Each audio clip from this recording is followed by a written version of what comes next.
दोस्तों, सबको लगता है जियो स्टार्ट हुआ था बिजनेस और कंपटीशन को तोड़ने के लिए, लेकिन ये सच नहीं है। जियो स्टार्ट होने के पीछे की कहानी कुछ और ही है, जिसके बारे में मैं आपको इस वीडियो में डिटेल में बताऊंगा।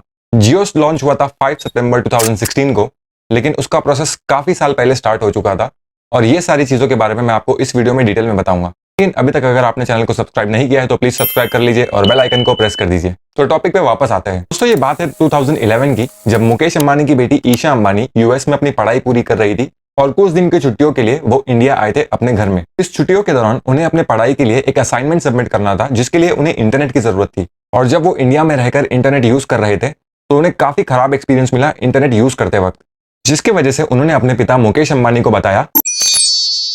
इस कन्वर्सेशन के बाद ईशा अंबानी और आकाश अंबानी ने अपने पिता मुकेश अंबानी को समझाया कि इंटरनेट हमारी कंट्री की टेक्नोलॉजी को डिफाइन करता है और हम इस मामले में इंडिया को पीछे नहीं छोड़ सकते। बस इस कन्वर्सेशन के बाद मुकेश अंबानी के माइंड में आया जियो का आइडिया। 2011 में जो दूसरे टेलीकॉम कंपनीज है जो इंटरनेट प्रोवाइड करते थे, वो बहुत ही हाई प्राइस पे कम इंटरनेट डेटा प्रोवाइड करते थे अपने कस्टमर्स को, जिसकी वजह से इंडिया में एक तबका ऐसा भी था जो इंटरनेट यूज करना अफोर्ड भी नहीं कर सकता था। 15 फरवरी 2007 में इन्फोटेल ब्रॉडबैंड सर्विसेज लिमिटेड नाम से एक कंपनी रजिस्टर्ड होती है अहमदाबाद, गुजरात में, जो इंडिया में अच्छे लेवल पे ब्रॉडबैंड सर्विसेज प्रोवाइड करती थी।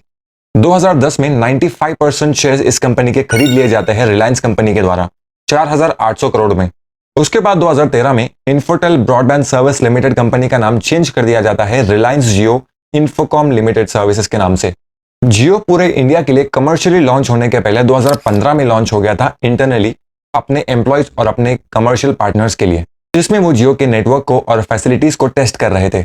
टेस्टिंग सक्सेसफुली कंप्लीट होने के बाद 5 सितंबर 2016 को जियो को कमर्शियली लॉन्च कर दिया गया सारे इंडियन यूजर्स के लिए, जो एक बहुत ही रेवोल्यूशनरी स्टेप था पूरे इंडिया के लिए। Jio will give the power of data to each Indian to fulfill every dream and to collectively take India to global digital leadership. Jio launch होने के बाद पूरे इंडिया में जियो के स्टोर्स पे लाइनें लगने लगी जियो के सिम कार्ड खरीदने के लिए। ये दीवानगी, ये बेकरारी, क्योंकि जियो ने फ्री एसएमएस, फ्री कॉलिंग और फ्री इंटरनेट डेटा प्रोवाइड करना स्टार्ट कर दिया था 5 सितंबर 2016 से लेके दिसंबर 2016 तक। ये 3 महीने के टाइम में जितने भी यूजर्स जियो के सिम कार्ड को यूज कर रहे थे वो कंप्लीटली फ्री थे विद 4G स्पीड। और उसके बाद हैप्पी न्यू ईयर ऑफर निकाल के जियो ने अपनी जो फ्री सर्विसेज की ऑफर थी उसको 3 महीने तक और एक्सटेंड कर दिया, मार्च 2017 तक।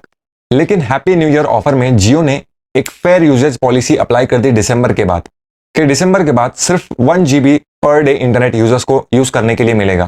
फेयर यूजेज पॉलिसी एक स्टेप था जहां पे जियो ने सबको अपनी आदत लगा के एक पॉलिसी अप्लाई करके कस्टमर को रिचार्ज मॉडल की तरफ डाइवर्ट करना स्टार्ट कर दिया। जियो जब लॉन्च हुआ तो अपने फर्स्ट मंथ में ही जियो ने 1.6 करोड़ लोगों को अपना कस्टमर बना लिया और उसके बाद अगले 83 डेज में 5 करोड़ से भी ज्यादा लोग जियो के कस्टमर्स बन चुके थे।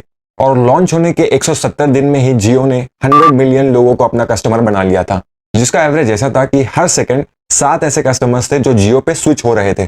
जियो लॉन्च होने के बाद बड़े बड़े कंपनीज को या तो बंद होना पड़ा या फिर एक दूसरे के साथ मर्ज होना पड़ा।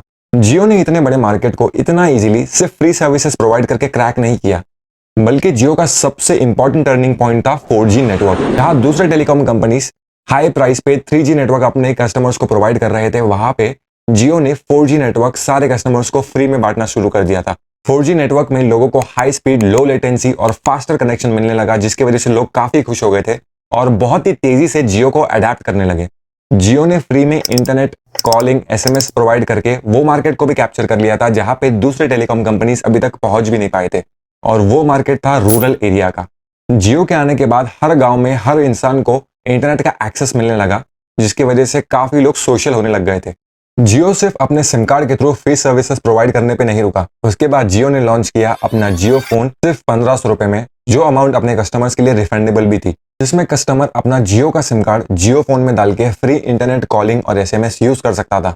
जियो आज की डेट में नंबर 1 टेलीकॉम प्रोवाइडर है इंडिया में और वर्ल्ड में जियो रैंक करता है नंबर 3 पे। जियो के 467.2 मिलियन से भी ज्यादा कस्टमर्स है जो जियो को यूज करते हैं और मार्च 2023 के हिसाब से जियो की नेटवर्क 2,15,992 करोड़ की है। जियो धीरे धीरे एंटर हो रहा है ओटीटी प्लेटफॉर्म्स के मार्केट में जियो सिनेमा के थ्रू।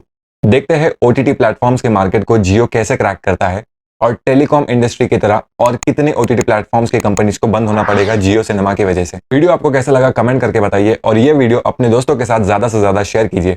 Thank you.